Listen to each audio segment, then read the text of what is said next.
It's taking a step back from this, Nicole. I don't understand why we're going to war with Venezuela. And I'm not sure the administration has even bothered to try to come up with anything even internally coherent in terms of explaining why Trump has proclaimed that we are at war with Venezuela. My sense is that they wanted to use the Alien Enemies Act to illegally... Excuse me, what? Deport people, arrest and deport people from this country that actually weren't subject to deportation. They decided the Alien Enemies Act was a way to do that. They then realized the Alien Enemies Act required a war, so then they declared a war. Then they needed a reason for the war, so then they reverse engineered some sort of reason for the war. Ostensibly right now, the reason for the war is to stop drug trafficking into the United States. Today, the man convicted of the largest volume of drug trafficking in the history of the United States was just freed from prison by Donald Trump, the former president of Honduras. So clearly, if that's the area of focus, that isn't the justification for this war. So what are we doing there in the first place? Why are we blowing out of the water and killing people in boats with outboard motors, some of which aren't even pointed towards the United States, let alone verified to have drugs on them, let alone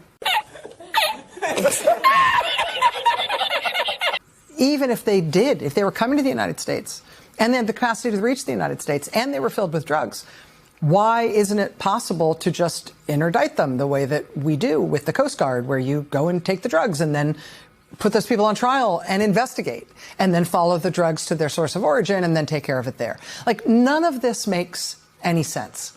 It feels like they bumbled themselves into a profoundly incoherent and illegal situation in which they decided the one true benefit they were getting out of all of it is that they were getting video game style visuals to play on Fox News and put on TikTok. And they liked that. So now they have put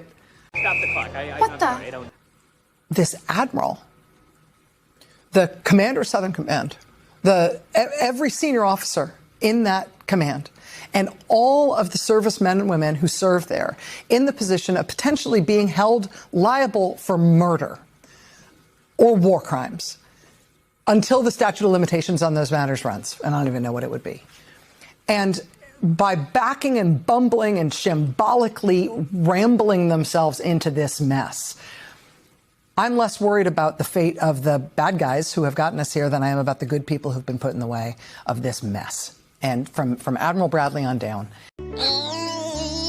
And it's a catastrophe. I think Pete Hegseth, it's impossible to imagine that he survives this as Secretary of Defense. I think he must resign, and I think Republicans will ask for that ultimately once they investigate this. But this is a disaster for this generation of people serving in the United States military. And that is a tragedy more than a farce.